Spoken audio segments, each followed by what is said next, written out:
Hello everybody, it's me again, doing another video. We're straight after the last one, but obviously it's been a bit of time before this one comes along. Anyway, what I want to talk to you tonight about is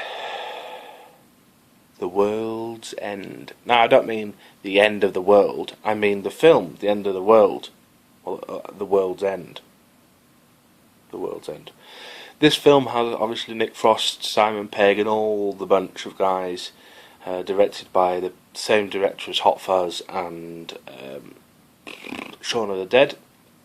I think Edgar Wright, I think his name is, yeah. Anyway, I thought I'd tell you some bits about it, what I felt about it, how I thought it was decent, or how decent I thought it was, should I say.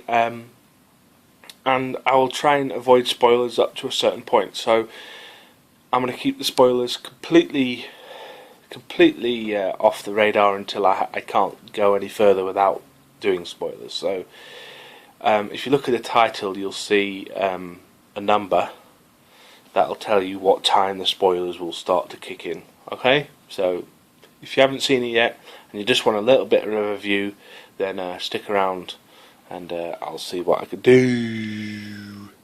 Okay, so the goods and the bads about this film. Now, the good things. Let's start with the good, because the good, I think, outweighs the bad in this film, almost entirely. But I want to start with the good. So, the good.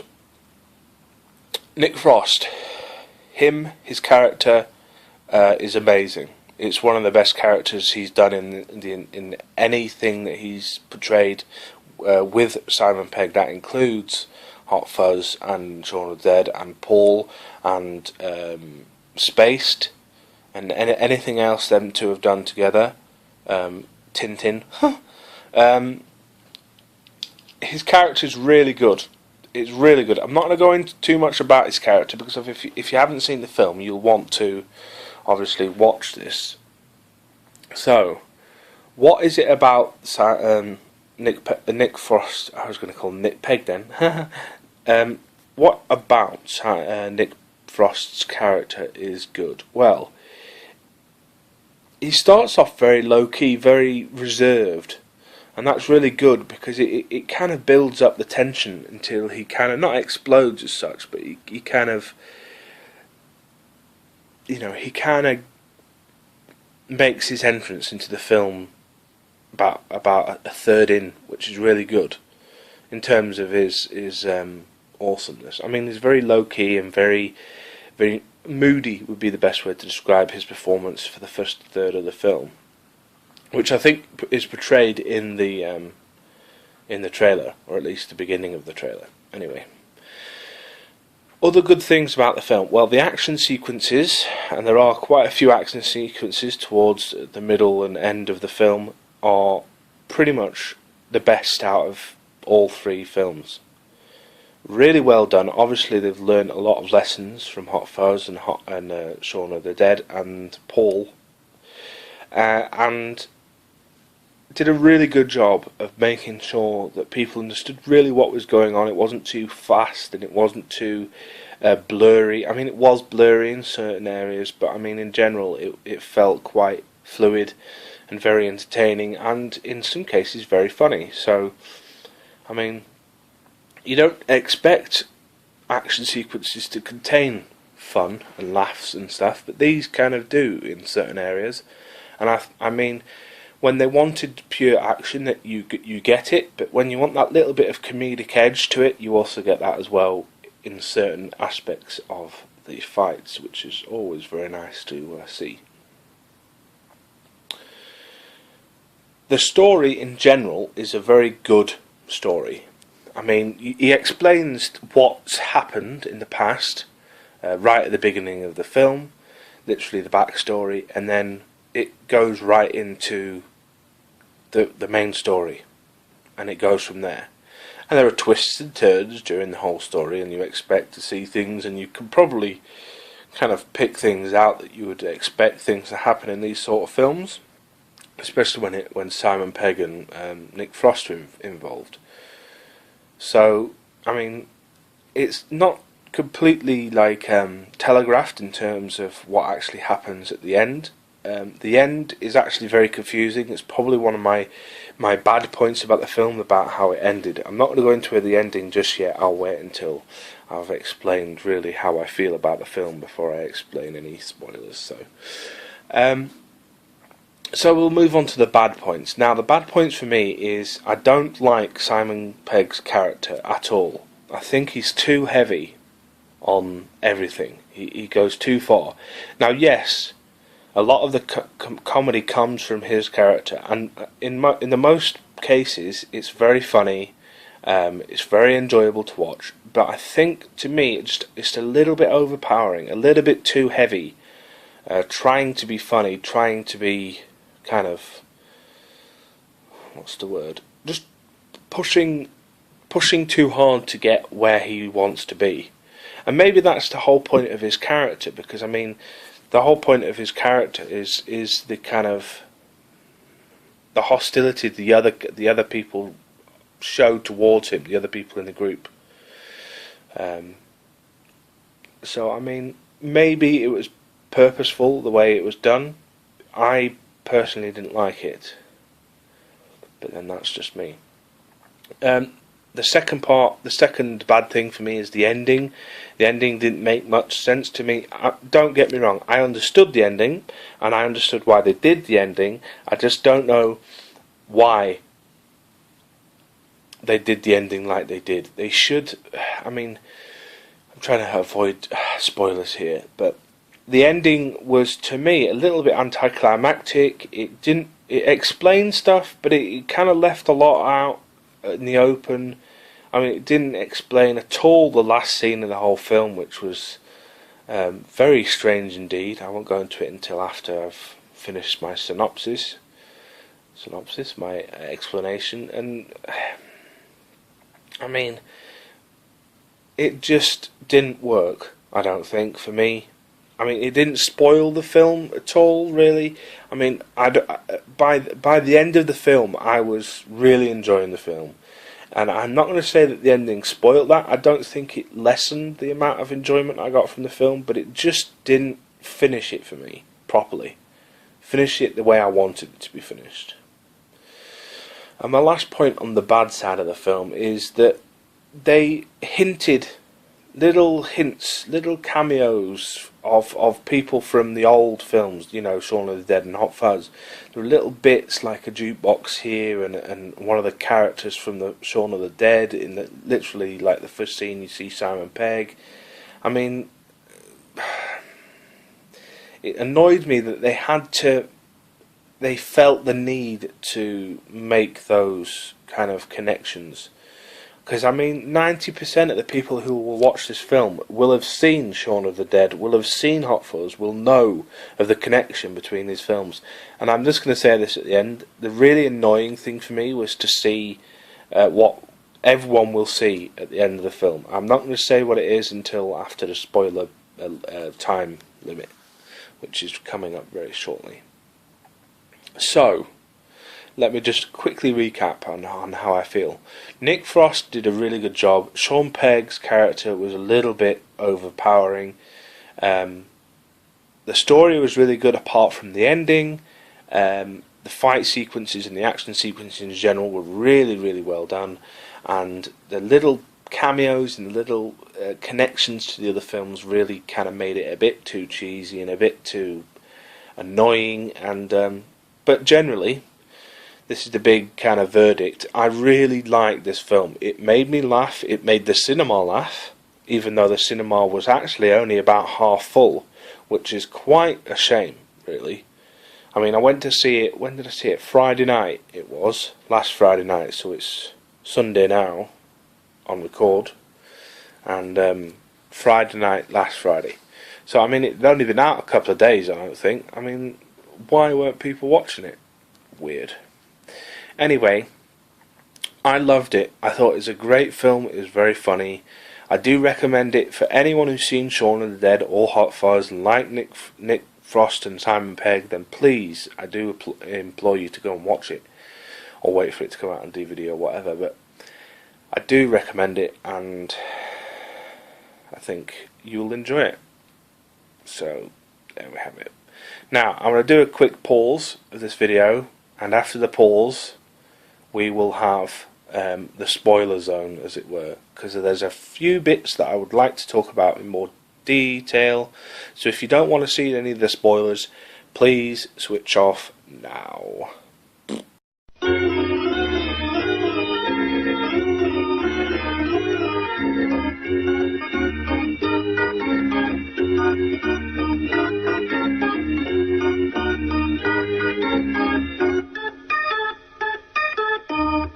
Right, welcome back everybody. I hope you had a nice little intermission there, as it were.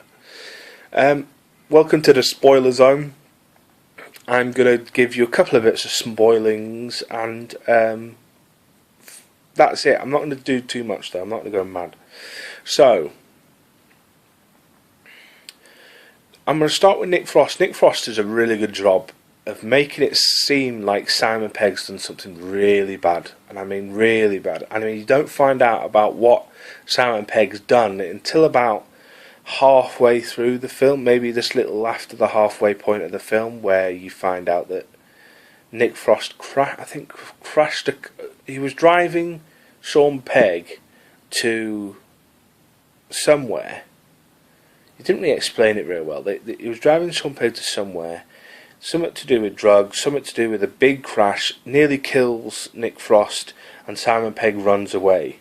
That's the gist of what actually happened, why them two are fighting. I think you can see that they had to create something that would cause the friction between Simon Pegg and Nick Frost in the film. I'm referring to their characters. I'm not referring to them, of course. I just call them because it's obviously easy to recognise them instead of giving you their character names. So there is this hostility, and there is this kind of underlying tension throughout the first half of the film, where you think Nick Frost may explode at any time during the start of this kind of pub crawl. So this is really well done as far as I'm concerned. They really kind of kept it low, kept the tension low, and they built it up on layers and layers and layers until it got to the point where the tension broke because of two things. One, they realised that obviously the town of New Haven, which is where the film is set in New Haven. I don't think it's a real place. I think the town itself is a real place, but not called New Haven. But when the tension broke between the two, people found out why there was tension, but they also found out about what was happening in the town. And there are a couple of bits where, if you look about the explanation about what's actually happened to this town, which is basically robots, or kind of like simulants, as it were, simulants of robots, which are well done, by the way. I'll go on to in a minute. There are a couple of bits which kind of hint at this before you even get to the explanation of what's actually happening, which is quite an interesting kind of way of doing it, because you can actually see what's going to happen if you really look at the signs. If you really look at the film, like really look at the film and watch everything rather than just the characters on the screen, then you can see the signs that something bad's happened at the start, and something bad's happening all the way through the film. Now, the action sequences I said in earlier were really good. They are really good, especially with the robots, because obviously the robots, they had to make them feel like robots, but yet feel a bit like people as well. And I think they did a really good job of that. They really did a really good job of the effects as well, of ripping off limbs and smashing people over the head and smashing heads and such. Really, really good job, I think. Now, I'm going to move on to the end of the film. I'm not going to go into all these spoilers because I don't want to spoil it all. You know, some people may not even have got to this far to the film, far to the video. So I'll move on to the end. Now, the reason why the end spoiled it for me, the end, I thought was going to be they get to the World's End pub, tavern, whatever it's called. They go down into the little hole. They talk to the master commander or whatever the bloody thing was, the master controller fella, alien guy. They explain what's really going on and what's happening, and then Nick Frost and Simon Pegg have a little fight with this alien thingy with Bob. They have a word fight, that is. They argue and all this sort of stuff, and then the alien decides that it's time to leave. Now at this point you're thinking, really good. There'll be a little bit of an explosion. They all get out, and then that'll be it. They'll switch to a couple of months' time, and they'll say, this is what happened next, this is what happened to the other people, and then that's it. It'll be over. What they actually did is they did the same thing up until the point where it switches to, you know, years later. It says years later. It focuses on Nick Frost's character, and Nick Frost is now in like an post-apocalyptic scenario where everything's been destroyed and hundreds and thousands and millions of people have died, and technology was to blame, and it blew up and everything, and all this really strange stuff. Now it hints that the bad alien fella hints that they created the network, the social networks and stuff that link everyone together.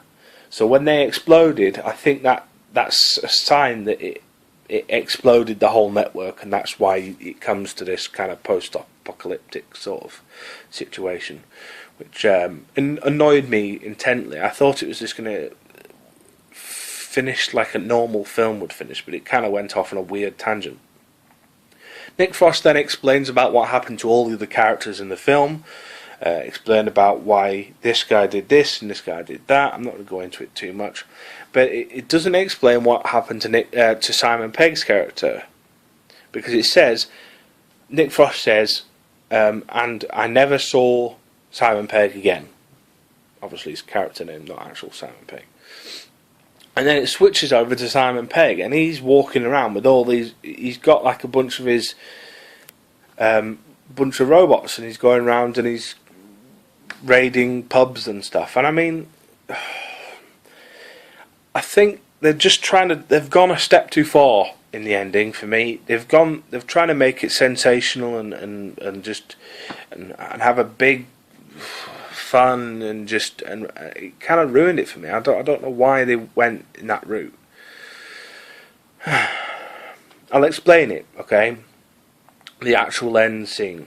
Simon Pegg is with a bunch of the robots that were cloned of them as him and all his Simon Pegg and Nick Frost and as children when they went on their first golden mile, as it were. He's got all of those with him as like not slaves, but like musketeers would be the best way to describe it. And so they go into a bar, and this bar says no blanks allowed. Now the blanks are technically the robots. And then they have he goes up to the bartender and he says, "I'll have 5 waters, please," because this is referenced to earlier in the film. And then there's this little standoff, and that's it. They all draw their swords and guns and stuff, and that's it. It just ends. And I mean, it may be keeping it open for another film. It may be. I don't think they've done it like that to do that. I think they've just done it because they could. But it annoys me. And that's really it, the end of the video for me. I mean, I really enjoyed the film. I do recommend it for anyone, especially after the spoilers that I've just said. I do still recommend you go and see it. And hopefully you'll enjoy it as much as I did. Anyway, thanks for watching. I hope you do see it, and if you have seen it already, let me know in the comments below. Bye!